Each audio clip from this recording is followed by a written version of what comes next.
네, 정부가 사회적 거리두기를 1단계로 완화한 첫날 신규 확진자 수가 100명 넘게 나타났습니다.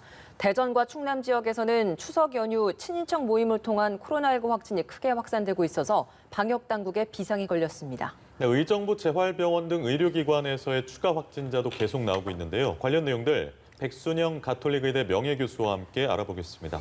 어서 오세요. 안녕하세요. 네, 오늘 발표된 코로나19 신규 확진자 수 102명입니다. 국내 감염 사례가 69명이고 해외 유입 사례가 33명으로 다소 늘어난 상황입니다. 경기에서 32명, 서울에서 18명, 역시나 수도권 지역 중심으로 좀 많은 확산세가 여전한 상황인데 사회적 거리두기 1단계로 완화한 첫날의 수치가 이렇게 세 자릿수로 다시 나오다 보니 좀 불안감이 많을 것 같습니다. 교수님께서는 어떻게 분석을 하십니까? 예, 공교롭게도 어제부터 100명 가까이 되더니 오늘은 드디어 100명을 넘었는데요. 네. 사실은 뭐 하루하루의 숫자가 그다지 중요한 것은 아니지만 사실 오늘 중요한 부분은 진단검사 수가 13,000건이나 올라갔기 때문에 양성률은 반 이하로 줄어들었습니다. 어제에 비해서. 어제까지는 주말 효과가 있었기 때문에 상당히 진단검사 수가 줄었었거든요. 또 한 가지 중요한 부분은 이 수도권에 있어서의 환자가 급증하고 있지는 않다는 것이죠. 어제 48명이었는데 오늘 50명이니까 큰 차이는 없지만 이상한 것이 지금 갑자기 해외 유입 환자들이 많이 늘어났어요. 예. 어제는 네팔인들, 어학연수생들 11명이 집단으로 감염돼서 늘어났는데 오늘은 아직까지 이 해외 유입 환자들의 구성은 잘 알려져 있지는 않지만 이 상황이 왜 이렇게 갑자기 늘어나느냐 하는 것이 좀 의문이 들기는 하고요. 예. 일단은 추석 연휴라는 것이 9월 30일부터 10월 4일까지였기 때문에 아직 잠복 기간인 14일이 지나지 않았고 또 지난주에 한글날 연휴가 있었기 때문에 이 부분에 국민 대규모의 노출 또는 휴가지에서의 어떤 접촉 이런 것들이 아직까지 영향이 다 나온 것은 아니기 때문에 조금씩 늘어날 수 있는 가능성이 있고 더구나 계절상으로도 지금 추워지는 계절이기 때문에 우리 몸의 면역력은 떨어지면서 바이러스는 굉장히 전파력이 높아지는 이런 상황들 또 이와 같은 상황들이 1단계로 완화시키면서 앞으로는 좀 더 사람들의 접촉이 많아질 수 있는 것은 분명하기 때문에 환자 수는 계속 점진적으로 늘어나기는 하겠지만 결국 우리가 얼마나 통제를 할 수 있느냐는 부분이니까 지금 상황에서 보면은 숫자는 어느 정도 늘어난다 할지라도 지금 좀 다행스러운 것은 중환자 위중 환자의 숫자는 그다지 많이 늘지 않고 있고 안정세를 네. 나타나고 있다는 것이거든요. 그러니까 결국은 우리 요새 뭐 재활병원이라든지 요양병원 뭐 이런 취약 지역에서의 대규모 발생이 일어나면은 위중증으로 가기도 쉽고 사망자도 나오기 쉬우니까 선제적으로 이런 부분들을 봉쇄를 함으로 해서 사실은 줄이면서 또 우리 병상도 어느 정도 확보를 하는 이런 상황이 되어야 될 것 같고 외국인인 경우에 있어서 해외 입국인 경우에 있어서는 사실은 입국하면서 진단검사를 유증상자는 진단검사를 하고 일단 자가격리를 하면서 사흘 안에 전수검사를 하고 2주 격리를 하기 때문에 지역사회로의 유입은 있을 수 없는 상황이거든요. 그렇기 때문에 그렇게 걱정할 일은 아니지만 전에도 있었지만 이 해외 환자들이 갑자기 많이 늘어나게 되면 우리 격리시설이라든지 이런 데에 문제가 생길 수가 있어요. 네. 생활치료시설때도 문제가 생길 수가 있고 그런 부분이 문제가 있지만 지금으로서는 이 1단계라는 것을 좀 서울 수도권에 있어서는 강력한 1단계이긴 하지만 이것들을 잘 유지하면서 어떻게 하면 통제를 할 수 있느냐 중환자들이 늘어나지 않게끔 해서 이 의료 체제에 무리가 생기지 않게끔 하느냐는 것이 관건일 것으로 보입니다. 네, 지금 총론적으로 쭉 말씀을 해주셨는데 하나씩 좀 짚어보겠습니다. 그러니까 매주 수요일하고 목요일에 한 주에 정점을 찍지 않습니까? 그러면 오늘이 화요일이고 내일하고 모레는 좀 더 늘어날 가능성도 일부 있는 겁니까? 어떻습니까? 그렇게 보입니다. 예, 수요일은 일단 늘어나겠지만 여기서 지금 제일 큰 것이 해외 유입 환자라는 것은 요일은 별로 개념이 없는 상황이기 때문에 해외 환자에 따라서는 뭐 줄어들 수도 있겠지만 실제 국내 유입 환자만을 보면은 더 늘어날 개연성이 훨씬 더 높은 것으로 보이고 아마 이번 주일이 잘 통제가 된다 그러면은 이 지금의 1단계 서울 수도권에서는 강화된 1단계, 즉 뭐 1.5단계라고도 얘기를 하지만 이 상황이 어느 정도 유지가 될 수 있을 것으로 보이고 좀 아쉬웠던 부분은 이런 취약시설들, 즉 정신과 폐쇄병동이라든지 요양병원 같은 데 선제적으로 좀 진단검사를 해야 한다는 것이 주기적으로 이루어져야 되는데 어제 방역당국의 발표를 보면은 전수조사를 한번 한다는 것이거든요. 지금까지 여러 번 했습니다. 이 전수검사를 여러 번 했는데도 계속 발생하고 환자가 한 번 발생하면 대규모로 발생하고 위중증 환자가 생기는 상황이 계속 반복되고 있거든요.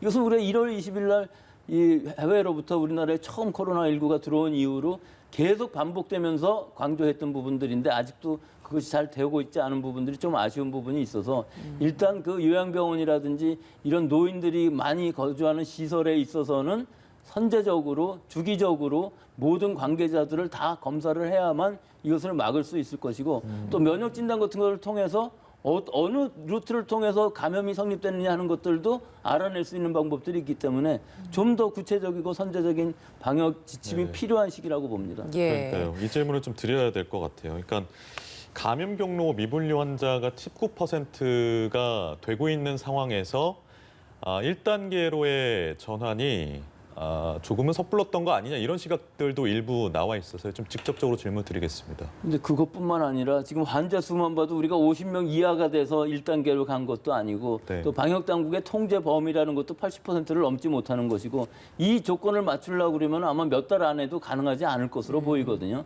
지금 상황에서 보면 이 2단계라는 것을 거의 2달 동안 해왔기 때문에 국민들의 피로도도 높아지고 결국은 수용성이라는 문제가 있을 수 있는 것이죠. 국민들이 얼마나 납득하면서 받아들일 수 있느냐. 우리가 왜 지금 영업금지가 돼야 되느냐 하는 것들 때문에 너무 장시간을 할 수 없었다는 그런 방역당국의 고민도 있었을 것으로 보여요. 하지만 뭐 이번 주말 정도에 결정을 했었으면 좋았을 텐데 좀 더 다 보면서 조금 섣불렀던 부분은 있지만 뭐 이왕 결정을 한 것이니까 네. 우리 국민들은 이 지침을 잘 따르면서 사실은 거리 단계의 이 수준보다는 오히려 우리 국민들이 얼마나 행동을 잘 하느냐, 방역 수칙을 잘 지키느냐, 개인 위생 수칙을 잘 지키느냐가 더 중요한 부분이기 때문에 지금 뭐 하루하루 100명 넘었다는 것이 중요한 것이 아니라 이것이 폭발적으로 늘어나지 않고 또 우리가 추석 연휴 때 서울 수도권에서 지방으로 여러 사람들이 대규모 이동이 일어났는데 실제 지금으로 봐서는 뭐 대전, 충남을 제외하고는 이 가족 간의 추석에 의한 이 영향은 그다지 크지 않은 것으로 보여서 아직까지는 방역의 통제가 잘 되고 있다는 것으로 보고 추석 또는 한글날의 영향은 그다지 크지는 않다고 예상은 하지만 그래도 조심을 해야 되겠죠. 언제 또 네. 폭발적인 발생이 나타날지 알 수가 없는 순간이기 때문에 예. 특히 감염 경로를 알 수 없는 환자의 비율이 줄어들지 않고 있다는 것은 언제 어디서든지 대규모 발생이 일어날 수 있다는 것을 뜻하는 것이기 때문에 지금 이렇게 안심이 되는 상황이라 1단계로 내린 것은 절대 아니라는 것을 알 수 있습니다. 예, 네. 국민의 피로도, 경제적인 충격 등을 감안해서 일정 부분의 자율성을 좀 부여한 만큼 국민들 스스로가 좀 더 철저하게 지켜주는 그런 시민 의식이 좀 필요하다라는 말씀이신 것 같습니다. 해외 유입 사례 이야기를 좀 해보면 앞서서 우리 방역 당국의 통제 하에서는 잘 통제가 되고 있다라는 말씀은 하셨습니다만. 전 세계적으로 지금 코로나19가 잘 통제가 되지 않고 있는 상황이고 60일가량이나 확진자가 국내에서 발생하지 않았다고 했던 중국 역시도 어제 2자릿수의 신규 확진자가 또 나온 상황입니다. 근데 이거의 보도를 통해서 보면 해외 유입 사례를 통해서 감염됐을 가능성이 크다라는 이야기들이 있어서요. 그러니까 중국 자체적으로도 충분히 이 정도에 대해서는 철저하게 방역으로 좀 관리를 했을 텐데도 뚫린 부분이 있을 거란 말이죠. 우리나라에서는 좀 더 주의해야 될 부분이 없겠습니까? 이것이 아무리 검역이라고 하더라도 100%는 불가능한 것이죠. 즉 지금은 입국하는 사람들이 그다지 많지 않아서 일단은 전수 검사를 할 수 있는 상황이긴 하지만 조금 더 좋아져서 상황이 이 우리나라에 입국하는 사람들이 많아지면 이 검역 상황도 이것이 되지 않을 부분들이 분명히 있어요. 지금 유럽이나 미국 같은 데 보면 일단 그런 검역을 하고 있지 않거든요. 그러니까 우리는 완벽하게 지금 하고 있다고 생각을 하지만 이것은 숫자의 문제일 수가 있어요. 네. 즉 입국하는 사람들을 전부 2주일을 자가격리를 시키는 것 자체가 시설도 엄청나게 지금 들고 있는 상황이거든요. 그러니까 지금 더 보충을 한다기는 굉장히 어려운 일이지만 입국자들이 더 늘어났을 때 어떻게 대응해야 할 것이냐는 시나리오를 지금 만들어야 될 것 같이 보이고요. 또 한 가지는 지금 우리가 하고 있는 것은 2주일간 자가격리를 하고 그때 뭐 지자체에 따라서는 진단검사를 하거나 혹은 하지 않고 격리를 해제를 시켜주는 상황인 것인데 만약에 이분들이 어떤 외국인 숙소 같은 데에서 감염원이 될 수 있다면은 네. 이것은 상당히 큰 문제가 될 수 있는 상황이고 여러 가지 의심스러운 상황들이 여러 번 나오긴 했었습니다만 집단 발생은 아직까지는 우리나라에서는 없었지만 싱가포르 같은 데에서는 굉장히 그런 일들이 많이 일어나서 큰 문제가 됐었거든요. 예. 그러니까 이게 결국은 우리의 나라 하나만 방역이 잘 되고 환자가 안 생긴다고 해서 해결될 문제는 절대로 아니다. 이건 중국만 봐도 알 수 있고 다른 모든 나라들이 모든 선진국이 다 잘 방역이 돼서 환자가 없어졌다고 하더라도 뭐 남미라든지 여러 인도라든지 결국은 통제가 안 되는 나라들이 있다 그러면은 전 세계적으로 없어지지가 않을 상황이니까 전 세계적으로 통제가 돼야만 되는 것은 이 앞으로 백신이 개발되더라도 전 세계적으로 공통적으로 일반적인 집단 면역이 일어날 수 있을 만큼 많은 사람들이 백신을 접종을 받아야만 해결이 될 수 있는 문제고 지금으로서는 뭐 하나하나 외국인들이 얼마나 검역을 잘 받을 수 있느냐 하는 문제들은 너무나 문제가 심각하고 사람이 많이 이제 이동하게 됐을 때에는 어떤 해결 방법은 없을 것으로 보이고 지금 우리나라의 검역은 뭐 이거 세계 최고 수준의 검역을 하고 있는 것이고 네. 외국에서부터 입국하는 사람들에 의한 집단 감염 혹은 지역사회 유입은 지금으로서는 없는 것으로 보입니다. 네, 전 세계 신규 확진 현황이 연일 최다 기록을 갈아치우고 있기 때문에 국내 유입을 막기 위한 여러 방안들이 국내 방역만큼이나 중요해진 그런 시점이라서 첫 질문을 좀 그렇게 드렸고 어제 이제 대전에서 가족 모임 7명이 확진이 됐다는 소식을 전해드렸는데 이 가족들 중에서 이제 손자가 다니던 어린이집에서 15명이 확진이 됐고 이 밖에도 뭐 직장이나 소아과에서 확진 사례가 잇따르면서 총 지금은 44명 이상이 됐습니다. 이 사례 어떻게 보고 계십니까? 대전 충남 지역이요? 이 사례뿐만 아니라 얼마 전에 대전에서 그 성묘 벌초 갔다 오신 분들이 대규모로 걸리고 또 여기서도 많은 사람들이 집단 발생을 네. 하고 N차 감염이 일어난 일들이 있었는데 사실 이 추석 연휴 중에 이 가족 모임에 의한 전파라는 것은 사실 예상되었던 부분들이었는데 사례로 보면 그다지 많이 일어나지는 않았어요. 하지만 지금 상황에서도 봐도 뭐 여러 군데에서 나타나고는 있고 N차 감염이 일어나는 것을 우리가 쫓아간다 할지라도 사실 방역이라는 것은 후행적이기 때문에 상당히 늦어서 숫자가 많이 늘어날 수는 있지만 지금 우리나라의 방역 시스템으로 보면 이런 동선을 찾아가면서 신속히 진단을 하고 격리를 하고 하면은 결국은 그 이상 확진이 되지는 않는 이런 상황이 연속되고 있거든요.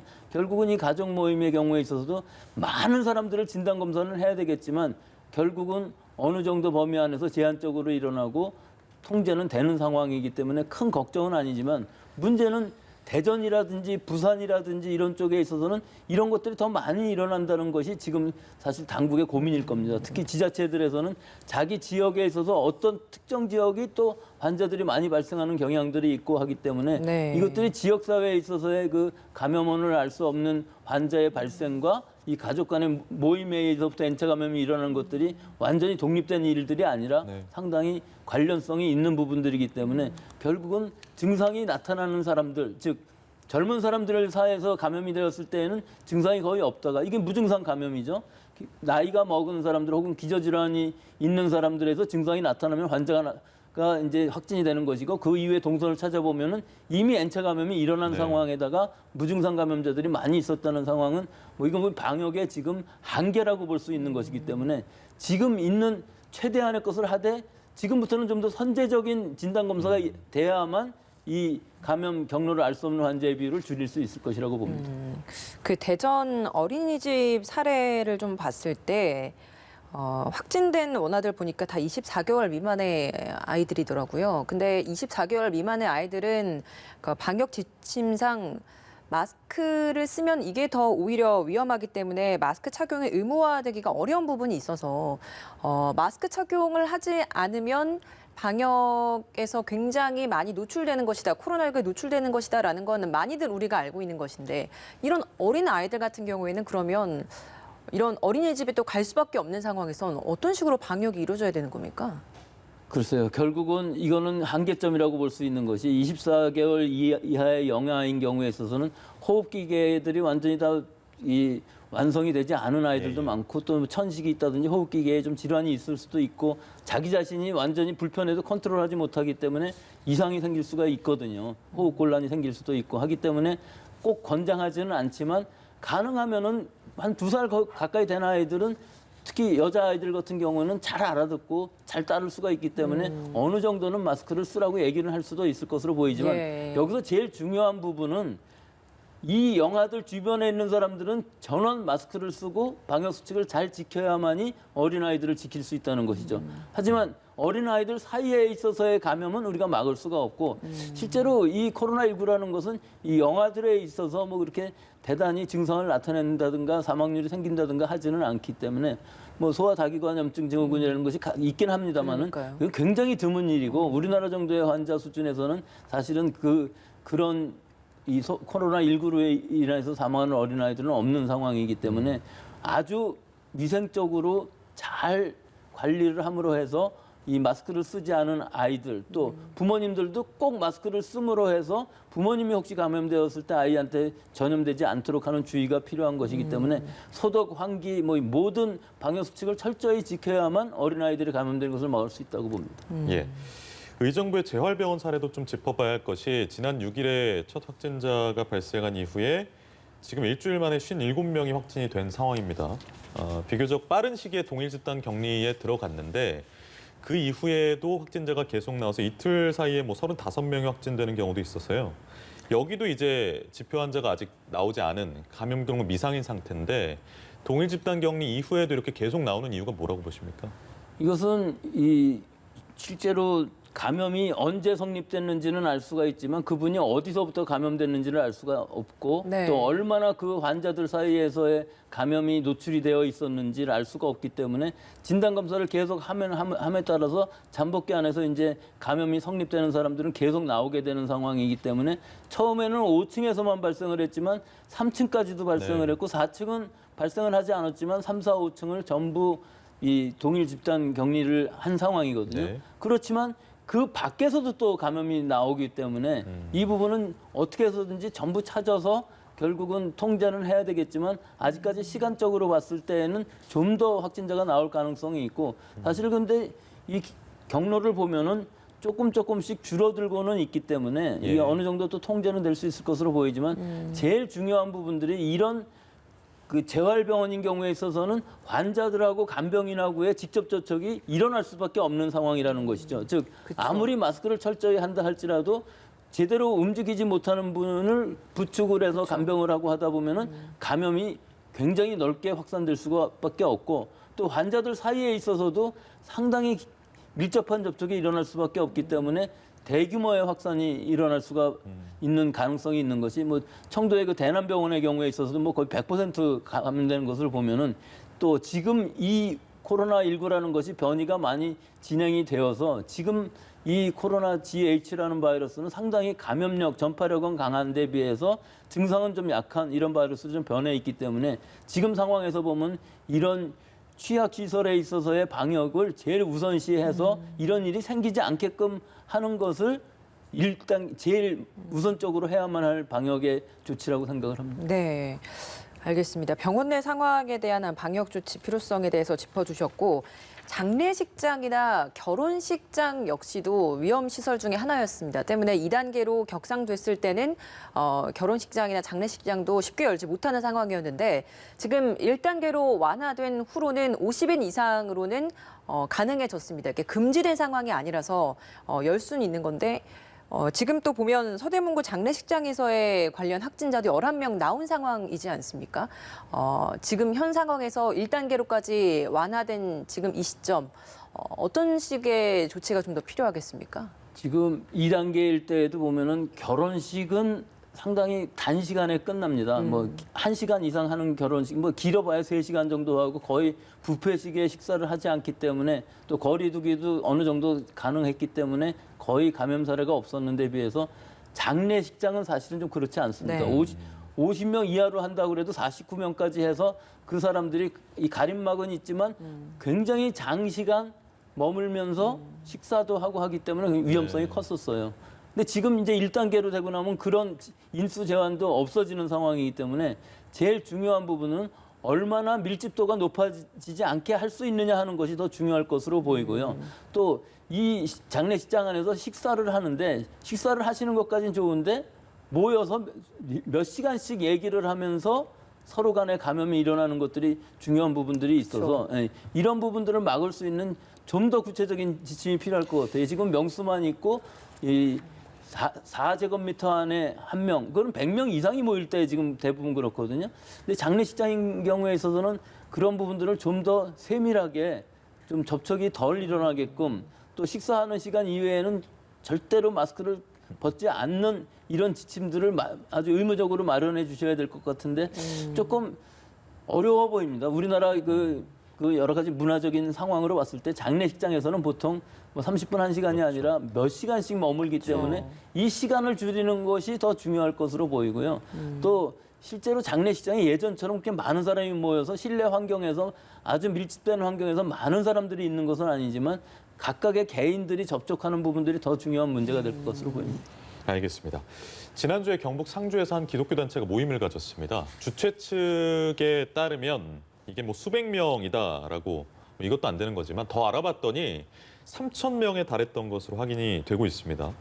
여기서 지금 확진자가 아직은 나오지 않았습니다만 혹시 나온다면 아니면 혹은 나오지 않더라도 이 주최 측에 좀 뭐랄까요, 조치가 필요하지 않겠습니까? 나오지 않더라도 이런 거는 하면 안 되는 상황이죠. 지금 서울 같은 경우는 10인 이상도 집회를 못하게 했고 지금도 또 100인 이상은 집회를 못하게 하는 뭐 서울 시내에서는 더구나 금지하고 있는 네. 상황인데 이 상황에서 1박 2일, 뭐 2박 3일 이렇게 같이 있다 보면은 결국 그 안에 환자가 있었다 그러면은 상당히 많은 집단 발생이 일어나고 그거를 젊은 사람들인 경우에 있어서는 모르고 일반 사회로 가서 직장 생활하고 일반 사회 생활을 한다 그러면은 전국적으로 퍼질 수도 있는 이런 아주 위험한 행동일 수가 있는 것이거든요. 그러니까 앞으로도 이런 집회 자체를 하지를 못하게끔 만들어야 되는 것이 지금 우리 방역 당국의 의무고 또 일반 국민들도 지금 상황에서는 이런 대규모의 집회들, 특히 100인 이상이 되는 대규모의 집회들은 가능한 한 자제하시고 네. 하시더라도 방역 수칙, 지금 정부 방역 당국에서 내놓은 방역 수칙만 잘 지키고 개인 위생 수칙만 잘 지킨다면 사실은 큰 문제는 없겠지만 이런 교회에서 하는 지금 이런 것들은 1박 2일씩 숙박을 하면서 하는 것들이 큰 문제일 수가 있어요. 네. 아무리 거리를 두기를 한다고 해도 같이 숙박을 하게 되면 큰 문제가 생길 수 있고 같이 식사를 하는 여러 가지 과정 중에서 너무나 접촉이 많아지기 때문에 지금은 좀 자제해야 될 시기라고 봅니다. 예, 알겠습니다. 어제부터 이제 군 장병들도 휴가를 나갈 수 있게 됐습니다. 근데 휴가는 가능한데 외박이나 면회는 안 된다고 하더라고요. 휴가를 통해서 외부와 접촉을 하는 것 역시나 마찬가지일 텐데 왜 휴가는 되고 외박이나 면회는 안 되는 겁니까?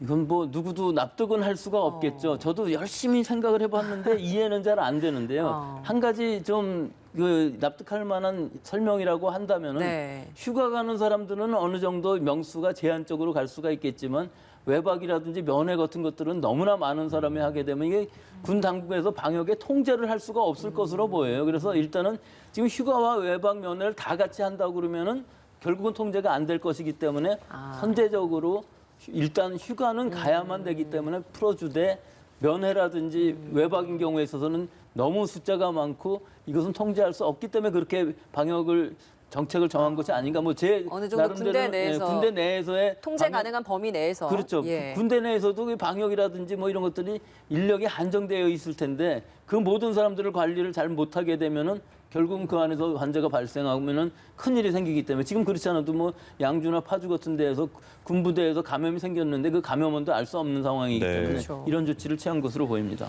알겠습니다.